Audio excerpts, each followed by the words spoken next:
Well, time to buy another fighting game. Let me just grab my wallet and... God damn it, Goth. If you buy another fighting game, I swear to God I'm gonna kill you in your fucking sleep. Come on, man, it's 50% off. And it's just a one-time payment. I'll pay you back, I swear. That's what you say every time. And then next thing you know, you're getting so invested you're buying all the DLC, and then I'm left empty. Dude, come on. I'll make it up to you, I promise. No way, Jose. I'm done. Unless you're buying something pre-PS3, you can fucking forget it. Fine. Goddamn corporate greed.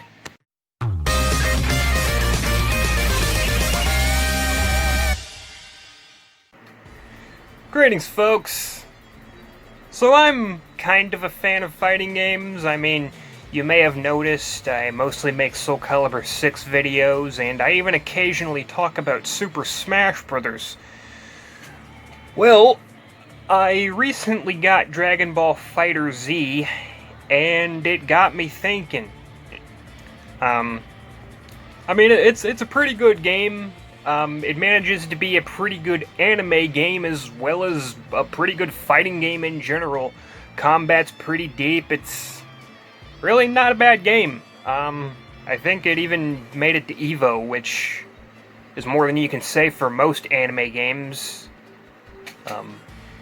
No disrespect, I mean, I like a lot of anime games. I play a lot of anime games, but they're just not as good as normal fighting games. But Dragon Ball FighterZ more or less is. And it has most of the characters that you'd want to play as. Here's the kicker. A lot of them are paid DLC. And this applies to pretty much every modern fighting game. Now, it wouldn't be that big of a deal if, like, you know, they were free to play and you just, like, paid for each individual character. Even that would kind of suck, but I mean, just take what Killer Instinct did, for example. It was a free-to-play game, and then you just paid for all the characters. Individually. But most of them are like fucking full retail $60 games, and then they have all these like $20 season passes and shit, and it's like, dude, I already paid for the game, shouldn't that be enough? Now, to be fair, a lot of modern games have this problem. Like, you know, a lot of games like, say, take Marvel's Spider-Man, for example. You know, they tend to have, like, extra campaigns locked behind a paywall. But fighting games are easily the worst offender by far. I mean, Christ, like, every character that isn't in the base game is paid DLC. Almost always. Like, holy fuck, dude. And a lot of times, it'll be characters that appeared in fucking previous installments, and it's like, if I want to play as that character, literally I can just fucking dust off my PS2 or whatever, and play a fighting game that's like 10 years old. Like, get with the program. Anyway, yeah. And Street Fighter V is probably the worst offender by far. Like, I mean, that game's gotten a lot better, but at launch, dude, holy shit, that game had like 16 characters and no arcade mode. Oh, bruh. Now, granted, when they finally did add the arcade mode, 2 years later, it was a free patch. And actually, like, credit where credit is due, Street Fighter V actually did have a way to unlock characters in-game, like unlock DLC characters in-game. Like there was actually an in-game shop, and you could buy DLC characters with in-game currency. Didn't have to pay a fucking dime. Of course, that was until they patched the game and made getting in-game currency way fucking harder, making it so you actually would still have to pay for some of the characters.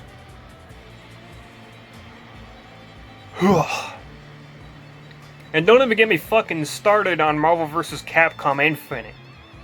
That game had barely any fucking characters.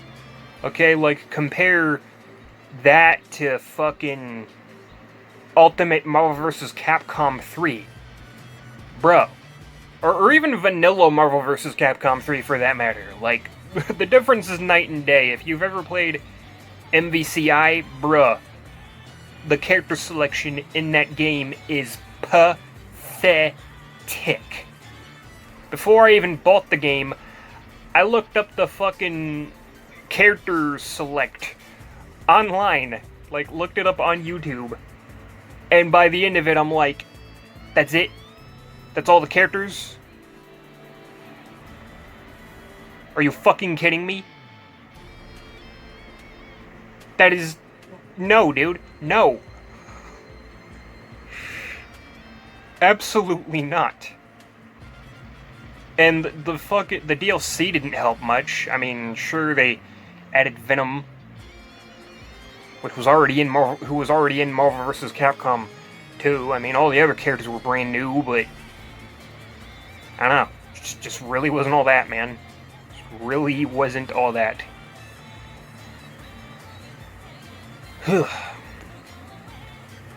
Then, of course, you've got, Soul Calibur 6, where, almost all the DLC characters that aren't guest characters are from old games.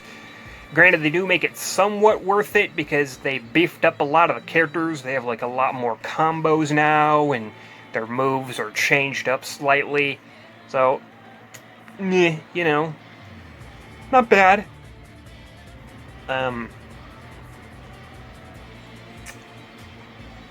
But yeah. Back to Street Fighter V. Now, gameplay-wise, it's probably the best in the series, easily. Like, it's pretty top-notch in terms of gameplay. I'll give it that, and it is a much better game now than it was in 2016. But compare Street Fighter V to Street Fighter IV, my personal favorite game in the series. Street Fighter IV, even vanilla Street Fighter IV, had a really good character selection. Like, a really good character selection. And it only got better over time. And I don't know, man, companies are just, they're misusing DLC, man.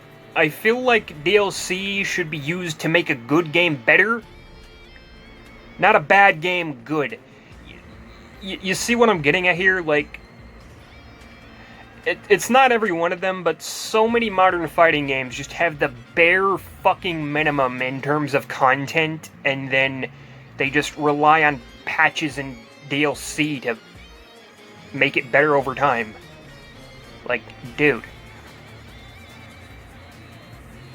Like, I really don't want to be one of those guys that's like, well, back in my day, this was better, and that was better, and we didn't have fighting games, we had to fight our friends with sticks. But, seriously, dude, like, some things really were better back in the day. Like, they just were, dude. A lot of companies have just fallen to corporate greed, and they're always looking to milk their games for every fucking thing it's worth. Just milk it fucking dry until they can put out the next game and do the same fucking thing over again. Like, what happened to the days when you could just fucking pop in a fighting game on your fucking PS2 or whatever and, like, put in legitimate effort to unlock every character? Uh, and, I mean, and then some games just, like, they'll still give you the option to unlock characters manually, but then they're still available as paid DLC. Like, back to Dragon Ball FighterZ, that's a pretty good example of this. There are a few unlockable characters in game. Like, you can unlock Android 21 by making it... I don't think you necessarily have to beat story mode, but you have to make it like to a certain point in story mode to unlock Android 21. Or you can just buy Fighter Pass 1, which, I mean, I got Dragon Ball FighterZ on sale. I got the Ultimate Edition, and it had Fighter Pass 1 already. So, right off the bat, I had Android 21. I didn't have to do shit. I didn't have to do a goddamn thing. And you can also unlock, you know, Super Saiyan Blue, Goku, and Vegeta. They're unlockable by beating the hardest arcade mode courses on hard with an A rank. Not an easy thing to do at all. I haven't even done it. But then you can actually buy the characters in a 2-pack for $2.99. That's $2.99.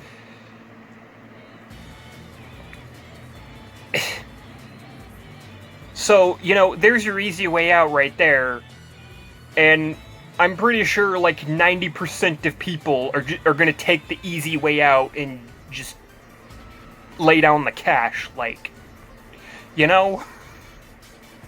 Like, who isn't going to do that? Because, honestly, the unlock condition is kind of ridiculous. So, yeah, just put down the fucking $2.99 payment, and there you go.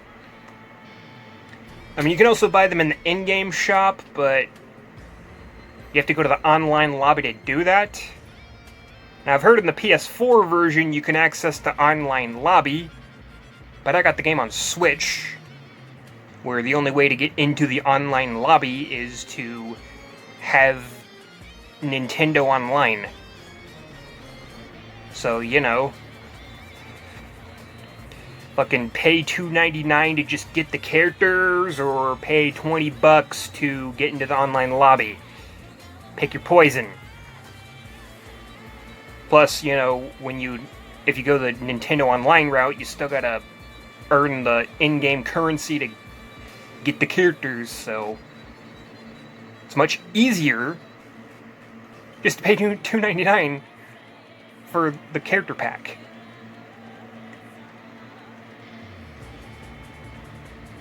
Anyway, yeah, I don't think I have too much more to say about this. It's just, I wanted to talk about this a little bit, because modern fighting games have gotten kind of ridiculous when it comes to the whole DLC thing. I mean, I think Super Smash Bros. Ultimate handles it really well. Like, the whole DLC thing, they handle it really, really well, because all of the characters that are like in the game that you can unlock, they're all the characters from the previous games. Like, all of the characters from all the previous games are in the game from the get-go. Granted, you have to, you know, unlock the majority of them, but they're still in the game. You don't have to pay a fucking dime. And then the DLC characters, all the DLC characters are brand new. Like, characters you've never seen before. So, definitely more fighting games should do that instead of just, oh, you know, what, your favorite character isn't in the game yet? Well, you know, when the time comes, you can just pay $5 and there you go, now they're in the game. Give us your money. No! Fucking no, dude. Why don't you stop being a greedy fuck?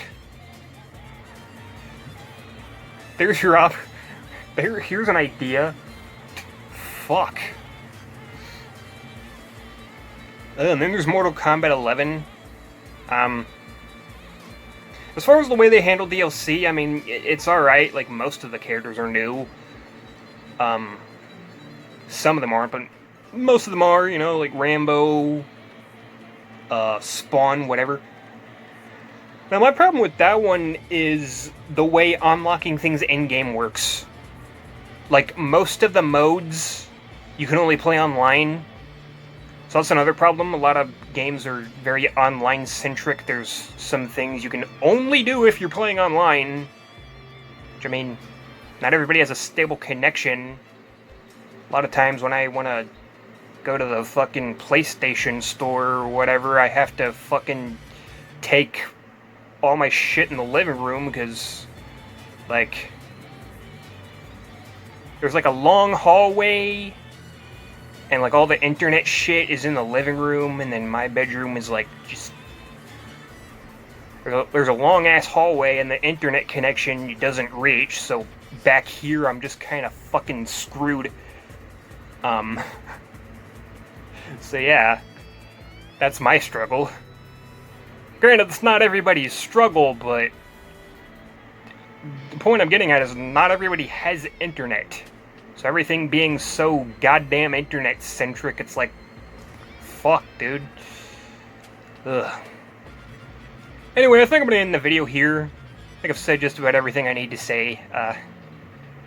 This video probably wasn't the best. Got a little rambly, and I just kind of went all over the place, but in the end, I think I got out all my thoughts, everything I wanted to say, so yeah, I'll see you in the next video. Peace out. Hello, I like money.